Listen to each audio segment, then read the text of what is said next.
to the channel Acharya Ji Online. Please subscribe the channel and press the bell icon. बच्चों, आज समकालीन विश्व में लोक तत्व जो प्रथम अध्याय है उसका आज जो क्लास है वो हम आगे बढ़ा रहे हैं। ये 5वां क्लास है। पहले आपने परिचय पढ़ा था और परिचय में देखा था जो लोकतंत्र कैसे दुनिया में स्थापित हो रहा है, कैसे आगे बढ़ रहा है। आज हम किस स्तर पर हैं उसी के मैंने जो है इस अध्याय में समकालीन विश्व में लोकतंत्र में पहला जो आप देख रहे हैं उसमें खंड बनाया है लोकतंत्र के दो किस्से, दो घटना है। चीले की घटना है जहां आपने देखा जो कि लोकतंत्र आया, आइंदे की सरकार आ गई, फिर तानाशाह आ गया यानी सैनिक तख्ता पलट हो गया, और पिनोसे आया, फिर मिशेल बैसेल आ गई। तो चीले की एक घटना है, एक उदाहरण है। और दूसरा पोलैंड की घटना है जहां पोलैंड आप देख रहे थे साम्यवादी सरकार थी, यानी सरकार प्रारंभ में ही बता दिया गया जो दुनिया में कितने प्रकार की सरकारें हैं, जिसमें आप पढ़े हैं जो कि लोकतंत्र, साम्यवाद, तानाशाह, राजतंत्र। तो आप इससे और अभी अधिक जानकारी रखते हैं तो तानाशाह में कई प्रकार के हो सकते हैं। तो उसमें आप दुनिया में को थोड़ा अध्ययन करना पड़ेगा। थोड़ा अगर अध्ययन आप करते हैं, आज उपलब्ध भी है, अगर आप गूगल पर सर्च करते हैं तो आपको उपलब्ध भी हो जाएगा। दूसरा इस पाठ का खंड है लोकतंत्र के 3 नक्शे, जो दुनिया का 3 नक्शा दिया हुआ है, उसमें रंग भी भरा हुआ है। पहला है 1900 से 1950 तक का नक्शा, आप देखेंगे अपने पाठ्य पुस्तक में, जिसमें वो रंग है भरा हुआ है। वह दुनिया के उत्तरी अमेरिका, दक्षिणी अमेरिका, यूरोप, एशिया, ऑस्ट्रेलिया, यानी किन किन महाद्वीपों में लोकतंत्र आया। फिर 1950 से 75 के बीच में जो है किन महाद्वीपों में लोकतंत्र रहा, समाप्त हुआ। फिर 1975 से 2000 और आज 2020 तक दुनिया में लोकतंत्र कहाँ कहाँ स्थापित हो गया। फिर आगे है लोकतंत्र के विस्तार के विभिन्न चरण। तो विभिन्न चरण में 3 देश के बारे में आपके पाठ्यपुस्तक में इसका जो है वर्णन है। पहला फ्रांस है जो इतिहास से भी जुड़ा हुआ है। जो फ्रांस में राज्य क्रांति, तो क्रांति किन कारणों से हुई, या क्रांति लोकतंत्र के लिए उसमें समानता, स्वतंत्रता, बंधुत्व, लेकिन ये कितना स्थायी रहा, कितने कालखंडों के बाद फिर उसमें आतंक का राज्य आ जाता है, तो डिक्टेटर माने जो है ये तानाशाह आ जाते हैं। तो ये सब समस्याएं आई। फिर ब्रिटेन है, ब्रिटेन में तो बहुत प्रभाव दुनिया को नहीं डाल सका। फिर अमेरिका है, जिसको अमेरिका को आज़ादी में फ्रांस ने भूमिका निभाया और फ्रांस खुद आर्थिक रूप से कमज़ोर हो गया। आगे आप उपनिवेशवाद का अंत देखें, उसमें 2 कंट्री की चर्चा है, एक भारत है और दूसरा जो है घाना की चर्चा है।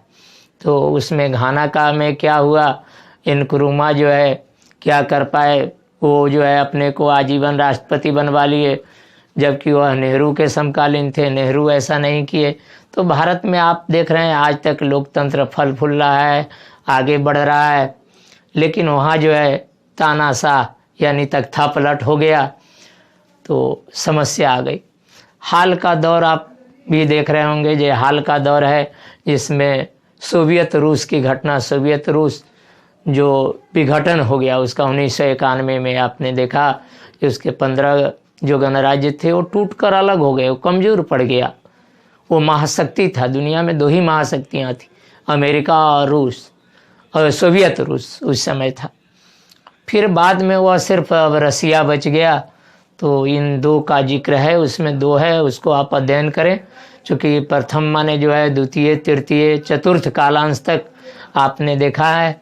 चतुर्थ कालांश में कुछ और आगे बढ़ा और उसमें विश्व स्तर पर लोकतंत्र की चर्चा, जो विश्व में लोकतंत्र की क्या स्थिति है, यानी क्या समस्याएं हैं, यानी पूरे दुनिया की कोई सरकार है कि नहीं है, पूरे दुनिया को अगर समस्या आती है या कोई देश माने जो है संकटग्रस्त होता है तो उसकी सहायता कौन करता है या कौन करेगा, इसकी सुरक्षा परिषद उसमें। फिर आप आगे देखेंगे यदि दुनिया में आर्थिक समस्या, यदि अभी आर्थिक समस्या आ गई है, दुनिया की अर्थव्यवस्था जो है ऋणात्मक स्थिति में जा रहा है, संकट आ रहा है, तो उन्हें आखिर धन कौन उपलब्ध कराएगा। तो इसलिए उसमें आप देखेंगे जो 3 माने जो है संयुक्त राष्ट्र की चर्चा है, सुरक्षा परिषद की चर्चा है, अंतर्राष्ट्रीय मुद्रा कोष की चर्चा है। जो ये अंतर्राष्ट्रीय मुद्रा कोष है उसके बारे में है, जो ये धन उपलब्ध कराता है उन देशों को। तो ये जो है आप अब तक के अध्ययन कर चुके।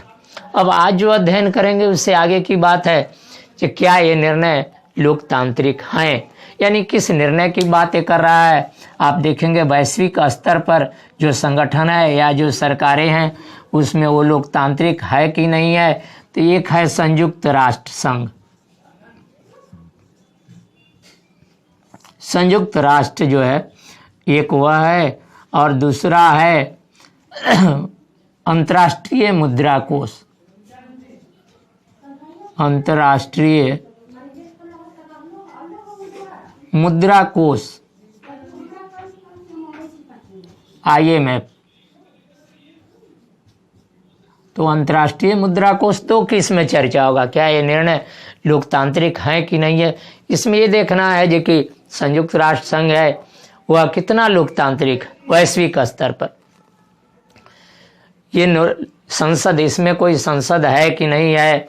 ये संसद महासभा है, जैसे हमारे यहाँ देश में आप देखते हैं एक संसद है जहाँ बैठकें होती है, सभी लोगों को बात सुनी जाती है, फिर निर्णय होता है, वह निर्णय प्रभावी होता है, सारे लोग मानते हैं। तो क्या ये संयुक्त राष्ट्र संघ में इस तरह की बातें हैं कि नहीं है, ये लोकतांत्रिक हैं कि नहीं है। तो आप देखें इसमें 192 सदस्य आपके पाठ्य पुस्तक में, वैसे आप अद्यतन देखेंगे तो 193 सदस्य दिया हुआ है। तो 192 सदस्य, तो इसका गठन कब हुआ कल बताए थे, जब आप इसके बारे में अध्ययन करेंगे। तो 192 सदस्य है, तो इसमें जो है इसका भी एक महासभा है, उसकी बैठकें होती है, दुनिया की समस्या के बारे में चर्चाएं होती है। लेकिन ये चर्चाएं कितना लोकतांत्रिक है, वास्तव में दुनिया में ये लोकतांत्रिक है कि नहीं है।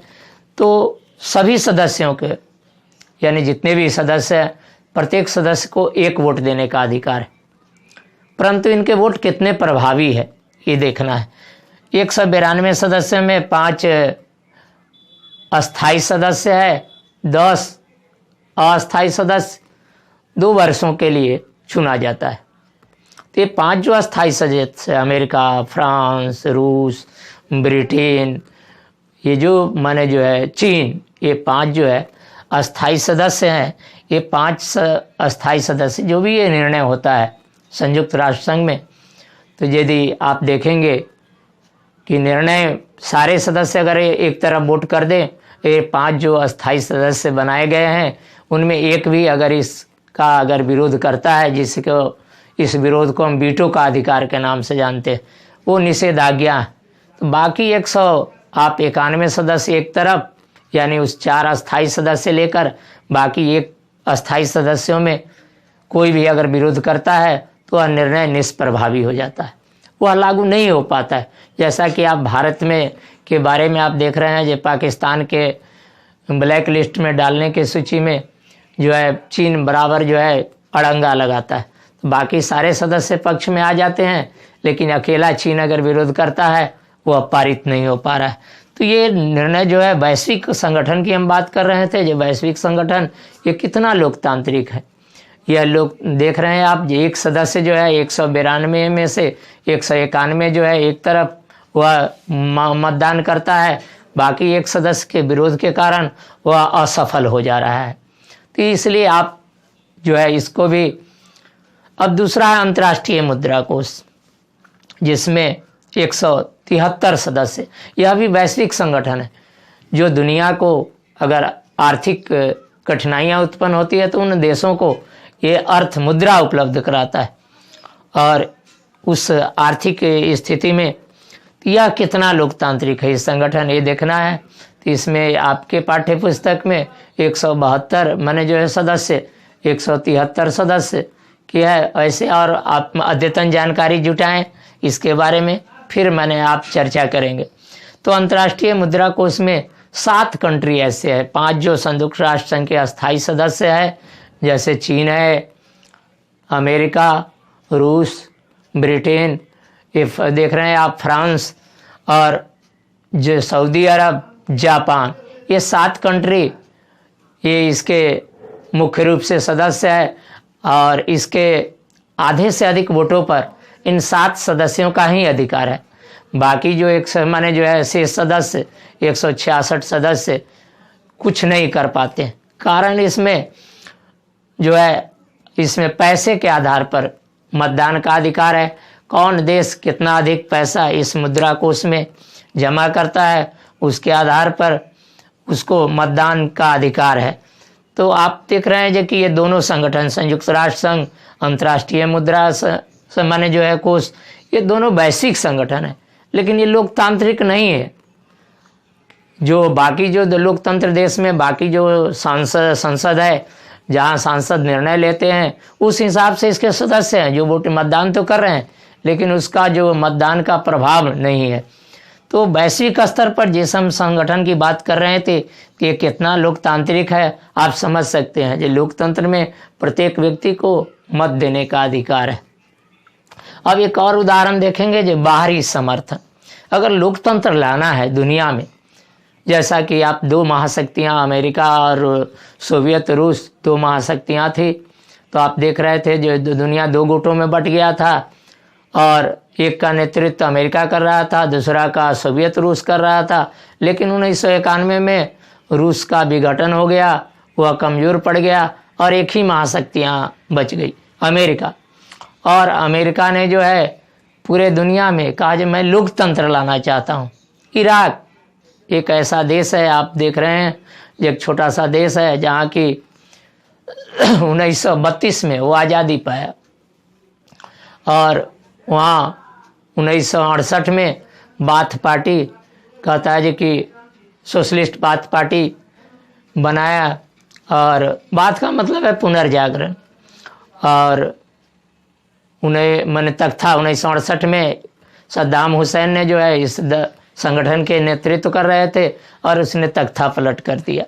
और तख्ता पलट करके 1979 में वह खुलापन, इराक में जो इस्लामिक कंट्री है दुनिया में जितना उतना खुलापन नहीं है, वह लाया। परंतु जो लोकतंत्र के समर्थक है उसे क्या किया, उसने नुकसान पहुंचाया, उस पर अत्याचार किया। और बाद में अमेरिका और ब्रिटेन ने कहा कि इराक के पास नरसंहार के हथियार है, यानी जैविक हथियार है। बाद में इसे जो है संयुक्त राष्ट्र संघ ने जांच भी किया, इस तरह का कोई संगठन जो है हथियार नहीं पाया गया। फिर भी अमेरिका और ब्रिटेन ने, अमेरिका ने जो है उस पर क्या हमला कर दिया और उसे हटा दिया और एक अपने द्वारा एक सरकार माने अंतरिम सरकार का गठन कर दिया। क्या ये निर्णय, अमेरिका का ये निर्णय जो था, आप देख रहे होंगे उसमें एक कार्टून बना हुआ है, एक कार्टून गमले में है जिसमें नागफनी का पौधा लगा हुआ है और वह पौधा इराक के लोग जो है अमेरिकी माने जो है सेना को सौंप रहा है। मतलब अमेरिका के लिए भी जो है यानी यह कार्य जो है अच्छा परिणाम देने वाला नहीं था। और इस तरीके से क्या हम दुनिया में लोकतंत्र स्थापित करेंगे तो वह लोकतंत्र कितना अस्थायी होगा, क्या इस तरीके से लोकतंत्र स्थापित करना चाहिए, आप भी इस पर विचार कीजिए। अभी चूँकि लोकतंत्र के विस्तार के विभिन्न माने जो है चरण के ही बारे में हम पढ़ रहे हैं, जो दुनिया में लोकतंत्र कैसे आगे बढ़ रहा है, आज दुनिया लोकतांत्रिक है, तो इस पर विचारणीय सवाल है। फिर आप इस पूरे पाठ को अध्ययन कीजिए और अध्ययन के बाद जो है आप देखिए अधिक से कितना समझ में आया। फिर अगले पाठ में जो है अगले क्लास में अगले पाठ की चर्चा होगी, फिर उसमें हम आगे बढ़ेंगे।